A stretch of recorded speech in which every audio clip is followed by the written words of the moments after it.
Diane Pérez, corresponsal de Salud de N+, para platicar un poquitito más sobre este anuncio de la Organización Mundial de la Salud. Mi querida Diane, pues de alguna manera ya habíamos en el campo práctico de la vida en gran medida dado por concluida esta pandemia. Sin embargo, pues el anuncio resulta de alguna manera tranquilizador, aunque me parece que lo hacen ahí con la reserva de, por favor, no desactiven los mecanismos de reacción. No estamos del todo del otro lado de la barda, pues.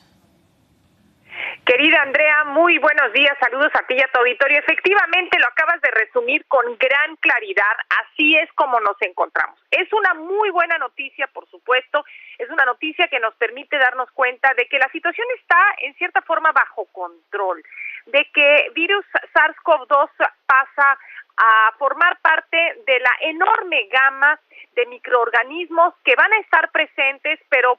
contra los cuales tenemos herramientas para enfrentarnos. Contamos con vacunas eficaces, contamos con medicamentos que permiten reducir el riesgo de una complicación grave y muerte, así que hoy en día ya estamos mucho mejor armados que hace 3 años, cuando era un virus completamente nuevo y estaba toda la investigación y todos los recursos volcados a tratar de conocerlo, ver su comportamiento y desarrollar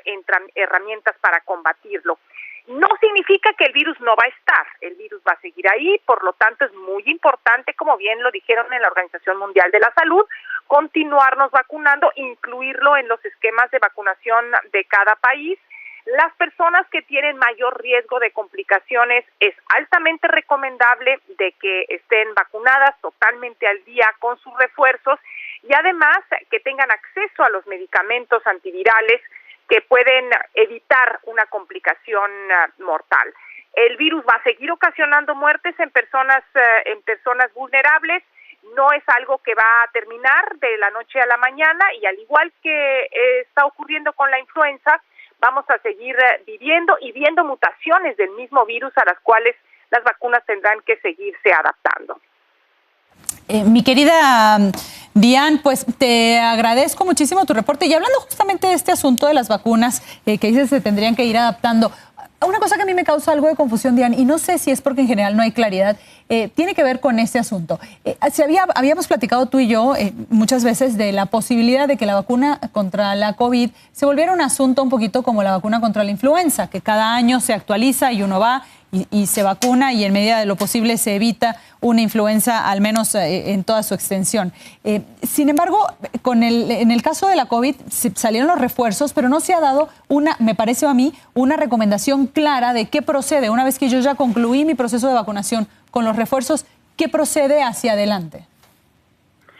Bueno, hacia adelante ya nos lo irán diciendo las autoridades sanitarias, porque cada país va a tener sus propios lineamientos. Te puedo decir, por ejemplo, que en los Estados Unidos en este momento hay una recomendación de aplicarse un nuevo refuerzo para las personas mayores de 65 años de edad. Esa es la recomendación concretamente en la Unión Americana. Cada país, en función de sus necesidades, va a irlo estableciendo. En México muy pronto ya vamos a contar con la vacuna patria, que también será una excelente opción para refuerzos, porque aquí hay que recordar algo muy importante, que independientemente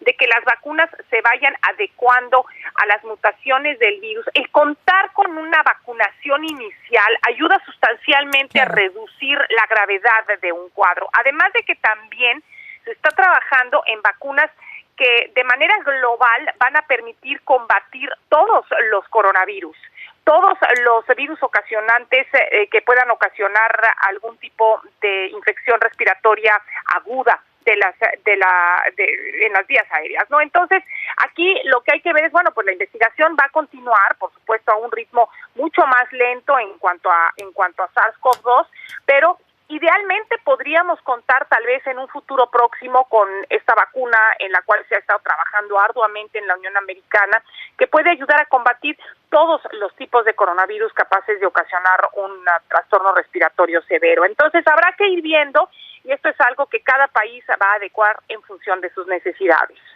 Pues mi querida Diane, te agradezco muchísimo tu tiempo. Un asunto que también me parece que será interesante, Diane, es la evaluación, digamos, el análisis de lo aprendido durante estos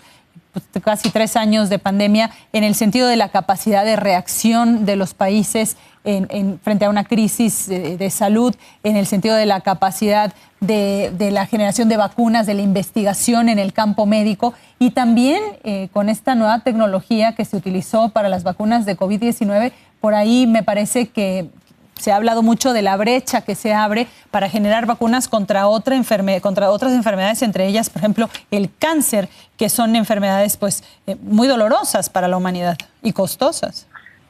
Claro, qué bueno que lo mencionas, porque esto es algo fundamental, Andrea, el hecho de que nuevamente que se haga este estudio de introspección, de reflexión a nivel de cada país, porque si nosotros vemos un panorama global de lo que sucedió y la forma de respuesta en cada una de las naciones, el tiempo que tardaron en reaccionar ante este primer brote que se dio en Wuhan, en China, y todo como se fue dando, sí es un gran aprendizaje de que no nos podemos confiar. No podemos pensar que porque está en un lugar lejano a nuestro país no nos va a llegar rápidamente ante la globalización que se tiene hoy en día.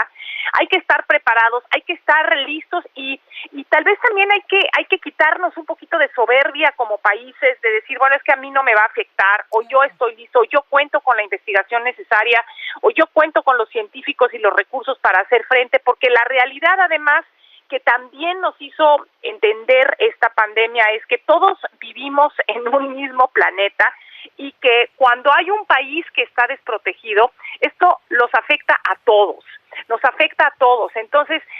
a nivel de organismos internacionales como la OMS y también a nivel de las autoridades sanitarias de cada país va a ser un excelente ejercicio de reflexión. Y como bien lo mencionas, también se cuenta ya con nuevas tecnologías que se habían estado trabajando durante varios años y que no se habían puesto en práctica y se pusieron en práctica sin la investigación que habitualmente se hubiera utilizado. Nos ahorramos muchísimos años al lanzar esas vacunas un poquito a ciegas tal vez, no totalmente, pero un pequeño factor, porque sí teníamos miedo de cuál iba a ser la reacción. Sin embargo, pues ya vimos que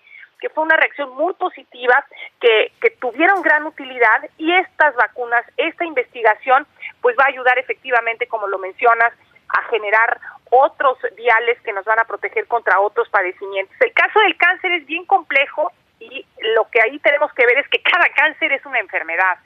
Un cáncer en cada órgano es una enfermedad y las mutaciones dependen de tantos factores en el ADN que va a ser algo un poco más complejo desarrollar una vacuna única contra el cáncer, pero iremos investigando e iremos generando vacunas como por ejemplo hoy en día, al contar con una vacuna, por ejemplo, contra el virus del papiloma humano, que se sabe que está directamente relacionado con el desarrollo de cáncer cervicouterino, al contar con una vacuna contra este tipo de microorganismo, podemos nosotros reducir sustancialmente el desarrollo de este tipo de cáncer, que la mortalidad afortunadamente por cáncer cervicouterino ha disminuido de manera importante en el mundo entero. Muy bien, pues mi querida Dian, te agradezco como siempre muchísimo tu tiempo. Te mando un fuerte abrazo, que estés muy bien. Gracias igualmente a ti y a tu auditorio. Hasta luego.